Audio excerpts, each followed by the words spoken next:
अस्सलामुअलैकुम जी, कैसे हैं आप सब। Welcome back to my channel. उम्मीद है आप सब खैरियत से होंगे, खुश व खुर्रम होंगे। अल्लाह ताला आप सब की मुश्किलात को, परेशानियों को दूर रखे और सब को खुश व खुर्रम रखे जी। यहाँ पे अब सुबह बच्चों का नाश्ता वगैरह मैंने करवा दिया था। उसके बाद क्या हुआ था कि मेरे किचन में से किचन की छत से एसी का पानी जो था वो टपक रहा था। तो बस नाश्ता करवाने के बाद मैं जैसे ही नाश्ता करवा के बच्चों को फ्री हुई हूँ तो इलेक्ट्रीशियन आ गया, क्योंकि एसी की सर्विस उसने कहा था कि सारी सर्विस होगी। तो बस एसी की सर्विस करने के लिए यहाँ से छतों से उन्होंने वो करना था, सारा कुछ रिमूव। तो यहाँ से फिर सर्विस करके तो वो चले गए, लेकिन किचन की हालत बहुत ज़्यादा ख़राब हो गई थी। पूरा किचन पानी पानी हो रहा था। तो अब समझ नहीं आ रहा था कि कहाँ से स्टार्ट करूँ। बस फिर पहले बर्तन वॉश किए, फिर उसके बाद हिम्मत करके बर्नर साफ़ किया, फिर किचन को सारे को अच्छी तरह धोया। जैसे ये काम आज मेरे किचन का करके फ़ारिग हुई हूँ तो दोपहर के खाने का टाइम हो गया था। तो मेरा तो खैर पहले प्लान था कि मटन पुलाव बनाती हूँ आज। तो बस फिर मटन पुलाव बनाने की तैयारी थी। मटन पुलाव शुरू किया बनाना। यखनी वगैरह मैंने पहले ही बना के रख ली थी और चावल 1 घंटा पहले ही मैंने भिगो के रख दिए थे। तो अब यखनी बनाने के लिए मेरा तरीका ये है कि यखनी बनाने के लिए मटन में मैंने 2 गिलास पानी के डाले थे, 2 से 3 चम्मच जो थे वो सॉल्ट डाला था और गरम मसाला डाला था और 1 प्याज और 3 से 4 पीस लहसुन और अदरक डालकर प्रेशर कुकर में रख दिया था। 15 मिनट में यखनी रेडी थी। फिर उसमें क्या किया था कि यखनी का पानी जो था वो अलग कर लिया था और मटन जो था वो अलग करके रख लिया था, क्योंकि फिर बीच में मसाले गरम आते हैं तो बच्चे फिर कहते हैं कि ये मसाले में चावलों में से अलग निकाल के रखते जाते हैं। तो मैंने फिर पानी अलग करके रख लिया था और गोश्त अलग कर लिया था। और फिर मसाला बनाने के लिए 1 प्याज ब्राउन किया, उसके अंदर लहसुन अदरक का पेस्ट डाला 1 चम्मच। फिर टमाटर जो थे वो 2 से 3 टमाटर डाले, 2 से 3 हरी मिर्ची डाली और स्पाइसेस में मैंने 2 चम्मच जो थे वो 2 चम्मच जो थे वो मैंने नमक के ऐड किए थे और 2 ही चम्मच जो थे वो रेड चिली पाउडर था और मिक्स गरम मसाला पिसा हुआ भी था ऐड किया और साबुत दोनों तरह से उसके अंदर गरम मसाला जो था वो ऐड किया था। फिर जो थे वो मैं साथ में मटन में जो है वो आलू भी ऐड कर लेती हूँ, क्योंकि फिर बच्चे जो हैं वो शौक़ से खा लेते हैं।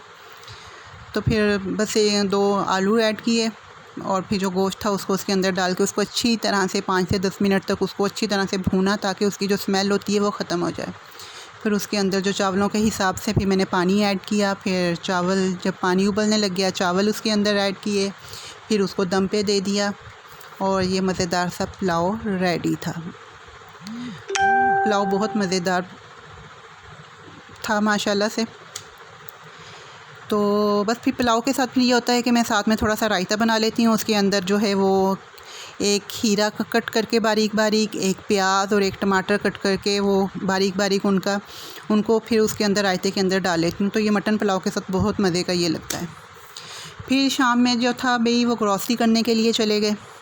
वैसे तो मंथली ग्रॉसरी कर लेते हैं, मंथ के स्टार्ट में ही पूरे मंथ की ग्रॉसरी कर लेते हैं, लेकिन फिर भी कुछ ना कुछ चीज़ें ख़त्म हो जाती हैं। तो फिर वीक में 1 दफ़ा दोबारा हमें जाना पड़ता है, क्योंकि कभी दूध ख़त्म हो जाता है, दूध और जो है वो दही और सब्ज़ी वगैरह ये तो फिर वीक में 1 से 2 दफ़ा हमें जाके दोबारा से लेनी होती हैं। तो बस अब ये ग्रॉसरी वगैरह करके घर पे आई थी मैं। तो बेटी मेरी साथ हेल्प करवा रही है माशाल्लाह से। उसे है तो वो छोटी, लेकिन मैं उसे अपने साथ हेल्प करवाने के लिए साथ खड़ा कर लेती हूँ कि मेरे साथ ही छोटे छोटे काम करो। तो वो बस मैं उसे देती जा रही हूँ और फ्रिज में चीज़ें अरेंज करके रखती जा रही है। तो बस फिर ग्रॉसरी के बाद फिर हम लोग चले गए थे चाय पीने के लिए। तो यहाँ मैं आपके साथ शेयर करूँगी कि उनकी चाय बहुत लजीज़ और होती है, बहुत मज़े की चाय होती है उनकी। तो शारजा में जो रहते हैं वो तो शायद जानते होंगे कि लुलु के बिल्कुल सामने है उनकी शॉप। उनका चाय का कैफ़ेटेरिया तो बहुत ज़बरदस्त है चाय उनकी, आप ट्राई कीजिएगा। बहुत मज़े की चाय, मुझे तो बहुत अच्छी लगती है। हम तो अक्सर जाते रहते हैं वहाँ की चाय पीने के लिए। तो मैं आपके साथ उनके शेयर करूँगी शॉप की पिक्स वगैरह, आप देखिएगा और ज़रूर ट्राई कीजिएगा। ये है कैफ़ेटेरिया चाय का। हम तो अक्सर ये होता है कि वॉक करके जब वापस आते हैं ना, तो फिर मैं तो अक्सर यहीं से चाय पीती हूँ, क्योंकि मुझे चाय इनकी बहुत पसंद है। और अब दूसरा मैं आपके साथ एक जो है वो स्किन केयर टिप्स शेयर करूँगी। बहुत अच्छा है ये एक्ने के लिए और पिंपल्स के लिए। मैंने यूज़ किया है, मुझे तो इसका बहुत अच्छा रिज़ल्ट मिला है, तो मैंने सोचा आपके साथ भी शेयर करूँ। तो ये है कि इसमें जो है हमने ग्रीन टी का एक टी पैक खोल के इसके अंदर उसका पाउडर ऐड किया है और हाफ़ चम्मच क्या है 1/4 चम्मच जो है वो हल्दी का ऐड किया है और 1 चम्मच जो है वो दही है। इसको अच्छी तरह से आपने मिक्स करना है और मिक्स करके इसको आपने फेस पर लगा लेना है, ठीक है। और 20 मिनट के लिए इसको छोड़ देना है। 20 मिनट के बाद इसको फिर आपने वॉश करना है और फिर इसका रिज़ल्ट आप देखिएगा, बहुत ज़बरदस्त है। आपने वीक में 2 से 3 दफ़ा, कम से कम 2 टाइम्स तो आप इसको वीक में यूज़ करें, इंशाल्लाह बहुत अच्छा इसका रिज़ल्ट मिलेगा। तो मैं अभी आपको ये करके दिखाऊंगी, तो आप देखिएगा कि इसका एक दफ़ा लगाने से ही इसका इतना अच्छा रिज़ल्ट आया है।